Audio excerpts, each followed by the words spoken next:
राधे राधे। तो नाश्ता करने के बाद हम निकल पड़ते हैं सीधा घूमने के लिए, क्योंकि आज हमको काफ़ी सारी जगह पे जाना था घूमने के लिए और टाइम हमारे पास बहुत ही कम था। तो हम सुबह से घूमना शुरू करते हैं और हम सबसे पहले पहुंच जाते हैं ज़ू में। और वहाँ से हम डायरेक्ट टिकट लेते हैं सबसे पहले, क्योंकि टिकट के बिना एंट्री नहीं होगी ऑफ कोर्स। तो हम टिकट लेते हैं और ये हाथ में हमारे ब्रेसलेट मिल जाता है, जो कि हमें ज़ू वाले देते हैं कि इसको पहनकर ही ज़ू में एंटर कर सकते हैं। देन हम सामने एंट्री करते हैं तो सामने मैप लगा था, जिससे हम सारी चीज़ों को एक्सप्लोर कर सकें। इसका फ़ोटो हम फ़ोन में ले लिए थे ताकि देखने के लिए कुछ रह ना जाए। फिर हम और थोड़ा एक्सप्लोर करते हैं और सीधे पहुंच जाते हैं प्यारी प्यारी सी मछलियों के पास। और ये बहुत ही खूबसूरत थी, मतलब मैं बस क्या बताऊं, मैं देखे जा रही थी सारी फिशेस को। और मतलब इतनी सारी तरीके की मछली थी वहाँ पे, आप लोग जाओगे तो आपको पता चलेगा। मैं सबकी वीडियो नहीं बना पाई क्योंकि ये बहुत ही ज़्यादा तरीके की थी और पर्टिकुलर की वीडियो बनाती तो बहुत लंबी हो जाती। हालांकि मैंने कोशिश की कि मैं बना पाऊँ, जो स्पेशल सी मछली थी उनकी तो मैंने मोस्टली सभी की बनाई है। और फिर पहुंच जाते हैं हम से के पास, जो बात बात पे कांटे चुबा देती है, बिल्कुल उन्हीं रिश्तेदारों की तरह जो तुम्हें पसंद नहीं करते। अरे मेरे दोस्त यहाँ कैसे पहुँच गए? अच्छा अच्छा, यहाँ भी चुगली शुरू कर दी, कोई बात नहीं, मौज लो। फिर हम पहुँच जाते हैं म्यूज़ियम का टिकट लेने और टिकट लेकर हम सीधा पहुँच जाते हैं म्यूज़ियम के अंदर। हालांकि उन्होंने फ़ोटो और वीडियो लेने के लिए मना की थी, पर जहाँ मैं हूँ वहाँ वीडियो और फ़ोटोज़ लेना तो बनता है ना। और फिर मुझे ब्लॉग भी शूट करने थे तो फिर मैंने ले ली। हालांकि हर रूम में गार्ड थे तो मैं ज़्यादा नहीं ले पाई, पर मैंने कोशिश की कि मैं हर चीज़ की ले सकूँ। और यहाँ पे ये कुछ पत्थर की मूर्तियाँ बनी हुई थी, स्टैचू हाथी का और टाइगर का, और भी बहुत तरीके की मूर्तियाँ थी। फिर हम अंदर एंट्री करते हैं और ये बहुत ही छोटी छोटी बहुत ही यूनिक तरीके की मूर्तियाँ हमको देखने के लिए मिली थी वहाँ पे। और ये सब बहुत ही यूनिक थी, पर मुझे समझ नहीं आ रहा था ये बिना गर्दन की क्यों थी, सबकी गर्दन क्यों तोड़ी गई है। और ये जिस भी काल से रिलेटेड थी उनके काल ऊपर लिखे हुए थे, जैसे कि ये मौर्य काल से रिलेटेड है और ये गुप्त काल से रिलेटेड है। तो इन सब के कालों से रिलेटेड मूर्तियों को दर्शाया गया है इनमें। पर मोस्टली मूर्तियों की गर्दन टूटी हुई थी, मुझे नहीं पता क्यों। अगर आपको पता है तो मुझे कमेंट में बताना। और ये यहाँ पे एक प्यारी सी पेंटिंग थी और बाकी ये सारे बर्तन हैं जो उस समय पे यूज़ किए जाते थे। और ये धार्मिक मूर्तियाँ हैं जिनकी पूजा की जाती थी उस समय पे, और इनको देख के पता चल रहा है कि हमारी हिंदू सभ्यता कितनी पुरानी है। और ये कुछ वाइट मार्बल्स की मूर्तियाँ बनी हुई थी धार्मिक, जिनकी पूजा की जाती थी।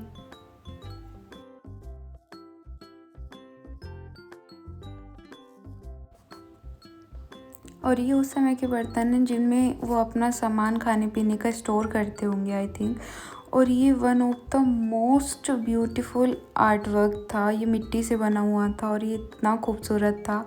बाकी जो मूर्तियाँ हैं वो पत्थर से बनी हुई हैं, ये एक्सेसरीज़ है। और ये कुछ हड्डियों के औजार हैं बने हुए, और ये लकड़ी की जीवाश्म हैं, और ये पत्थर हैं अलग अलग कालों से। और ये सारी ज्वेलरी हैं जो उस टाइम पे यूज़ की जाती थी, ये उस टाइम के। और मूर्ति हैं जो कि पत्थर की बनी हुई हैं, मतलब सब चीज़ें अपने आप में बहुत ही यूनिक।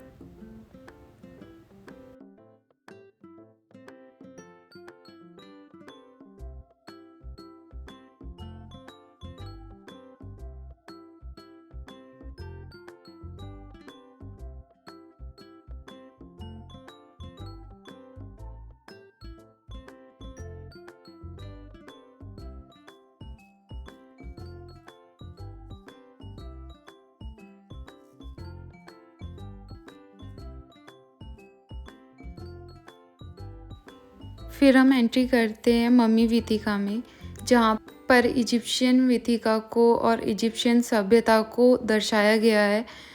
और यहाँ पे हम और अंदर एंट्री करते हैं तो वहाँ पे सारी दीवारों पे इजिप्शियन सभ्यता में क्या क्या अल्फ़ाबेट यूज़ होते थे वो सब बने हुए थे, और वहाँ पे किस तरह की कलाकारी दिखाई जाती थी वो सब दीवारों पे दर्शाई गई थी बहुत ही अच्छे तरीके से, बहुत ही यूनिक वे में। और वहाँ की सभ्यता को दीवारों पे चित्रित किया गया था बहुत ही अच्छे तरीके से।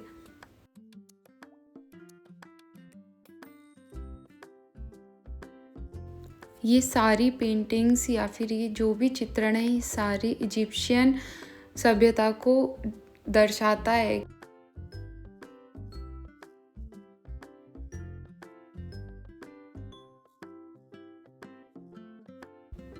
फिर हम आगे बढ़ते हैं तो वहाँ पे एक पिरामिड था।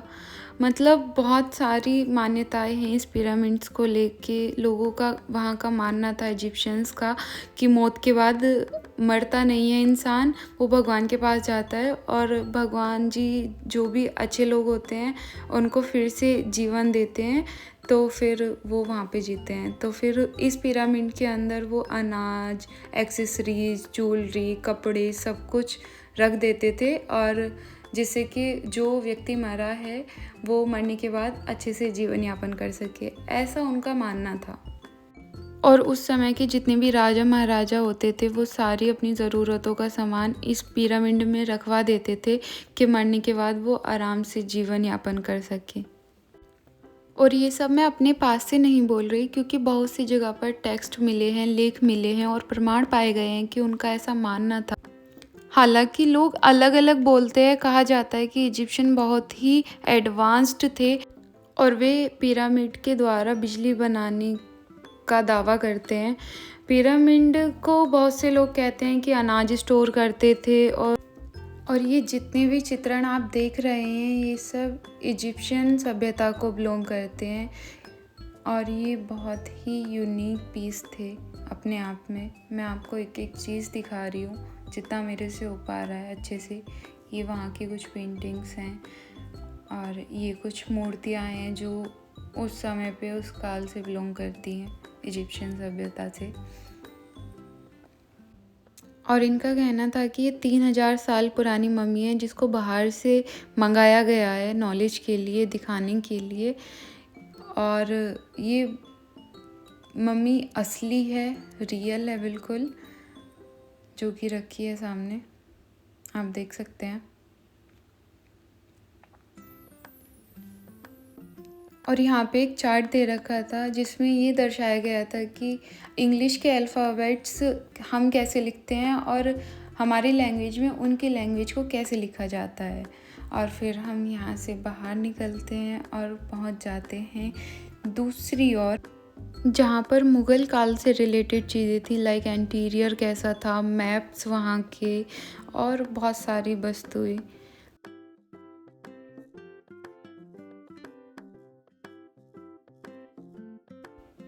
फिर हम पहुँच जाते हैं संगीत वाद्य यंत्रों के पास, जहाँ पे बहुत ही प्रकार के वाद्य यंत्र थे, और मतलब बहुत ही वैरायटी थी पुराने काल से रिलेटेड, और सब असली थे। और वहाँ पे बादशाह का स्टैचू बना हुआ था और 4 रानियों का जो आपस में शतरंज खेलती हुई दिखाई गई हैं। ये तो बिल्कुल रियल लग रही थी। और उस समय मुर्गों की लड़ाई बहुत ही, मतलब ये समझ लीजिए कि उस समय का खेल ये बहुत ही प्रसिद्ध था। और देन एक और स्टैचू है बाद में, ये मॉडल्स बहुत ही खूबसूरती से बनाए गए थे। और ये एक मॉडल था जहाँ पे एक आदमी सब्जी बेच रहा था, और ये इतना खूबसूरत था और ये देखने में बड़ा लग रहा था, बट ये बहुत छोटा सा मॉडल था जैसे कि आप देख सकते हैं। और ये शॉप थी एक फलों की, बहुत ही खूबसूरती से इसको डिज़ाइन किया गया था। और फिर हम पहुँच जाते हैं, ये 3D किला बनाया गया है कि कैसे राजा महाराजा लोग अपने किले को सुरक्षित रखने के लिए तोपों का यूज़ करते थे, और कैसे चारों तरफ सैनिकों को तैयार करते थे और नहर बनवा देते थे चारों तरफ, जिससे कि कोई दुश्मन किले में दाखिल ना हो सके, और चारों तरफ सिपाही मौजूद कर देते थे गन्स को लेके, भाले लेके। मतलब बहुत ही खूबसूरती से इस किले को डिज़ाइन किया गया था। मैं इस किले को बहुत देर तक देखी थी, बहुत ही इंटरेस्टिंग सी चीज़ें थी ये। और ये सिपाही के लोहे से बने वस्त्र जो कि उनको प्रोटेक्ट करते थे। और ये रियल गन थी जो देखी थी आपने अभी। और ये उस समय की कुछ धार्मिक मूर्तियाँ दिखा रही हूँ मैं, जिनकी उस समय पे पूजा की जाती थी। ये भी बहुत ही खूबसूरत थी। ये उस समय के परशु और कुल्हाड़ी हैं, औजार। और ये बहुत ही सुंदर पेंटिंग्स। और ये पेंटिंग वाला section one of my favourite section था। उस समय की चित्रकारी को देखकर मैं हैरान रह गई। मतलब इतनी खूबसूरत और इतनी बारीकी से बनाई गई थी कि जितनी डिटेल्स देख रही थी हर बार कुछ नया मिल रहा था। चित्रकारी को अगर रील में देखोगे तो मज़ा नहीं आएगा, रियल में जाकर देखोगे तो हर चीज़ इतनी यूनिक थी। फिर हम पहुंच जाते हैं प्राकृतिक विज्ञान संग्रहालय में। यहाँ पे इनका कहना था कि सारे जानवर जो थे मृत थे पर रियल थे और उनको प्रिजर्व करके रखा गया था। जैसे कि टाइगर है कि ये रियल है बट ये डेथ था और इनको प्रिजर्व करके रखा गया था वहाँ पे। और इतनी ही खूबसूरती से इनको प्रिजर्व करके रखा गया था। मैं कोशिश कर रही हूँ कि मैं आपको सब चीज़ दिखा सकूँ। और ये गैंडा, इसको भी असली बता रहे थे वो कि ये असली है, रियल है बिल्कुल। और ये बहुत ही तरीके के जानवर थे वहाँ पे। और ये भैंसा और डीएनए का 3D स्ट्रक्चर दिखाया गया था बहुत अच्छे से। और ये कुछ पशु, और ये इतनी बड़ी व्हेल थी, ये पत्थर की बनाई गई थी। और ये ऊंट और बाकी सारी चीज़ें, मतलब सब कुछ इतना यूनिक था ना। आप रियल में जाके देखोगे तो आपको पता चलेगा कि वाकई में एक एक चीज़ के बारे में नॉलेज दे रखी थी, हर चीज़ के बारे में डिटेल्स लिख रखी थी और सभी चीज़ों को बहुत ही खूबसूरती से दिखा रखा था। मतलब हमें इतना मज़ा आ रहा था ना देखने में। भैया कह रहे और भी चीज़ें देखनी है, चलो यहाँ से। कह रहे नहीं अभी और देखना है थोड़ा सा। और हम एक एक चीज़ देखते गए और मैं कोशिश कर रही हूँ कि मैं सब कवर कर पाऊँ। ये रियल थे, इनको प्रिजर्व करके रखा गया था। ये पक्षी हैं, शुतुरमुर्ग और पता नहीं क्या क्या थे। ये पत्थर के बनाए हुए थे। और फिर पहुंच जाते हैं हम पापा के मगरमच्छों के पास। ये घड़ियाल था और ये ऐसे पोज दे रहा था। फिर इसका मूड ख़राब हो गया और ये पानी के अंदर चला गया। और ये भाई साहब बड़े ही आराम से धूप का आनंद उठाते हुए। और ये देखो कितने आलसी हो गए हैं। ये वाइट टाइगर था और ये आराम से मस्त मौज में था। ये मोर बहुत ही खूबसूरत। कुछ चीज़ें वहाँ पे काल्पनिक भी बना रखी थी, जैसे कि ये जिराफ और ये 2 शेर सो रहे थे आराम से मस्त एकदम। ये रियल थे और इनका पेट ख़राब था तो ये इधर उधर टहले जा रहे थे। बस इतनी एरिया को ही कवर कर रखा था इन्होंने। लगता है चिंता से ग्रसित हैं ये भी। और ये पता नहीं क्या बनाने की कोशिश की गई थी। बहरहाल ये लोहे का बना हुआ था पूरा। और मे बी एक रोबोट टाइप कुछ शेर या कुछ बना रखा था। और तोते की तो इतनी वैरायटी थी, इतने प्रकार के तोते थे कि बस मैं क्या बताऊं। लाल, पीला, हरा, नीला, काला, सफ़ेद, हर तरीके का तोता था। और ये धनेश जिसको बोलते हैं, ये वो है।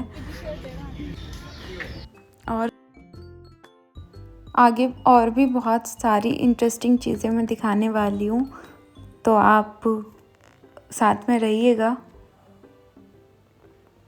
मैं इस वीडियो को यहीं पे रोक रही हूँ क्योंकि अगर मैं आगे के पार्ट डालूँगी तो वीडियो बहुत ज़्यादा लंबी हो जाएगी, जो कि लोग देख नहीं पाते हैं। इसलिए मैं इसका पार्ट सेकंड बनाऊँगी, जो कि मैं कल अपलोड करूँगी।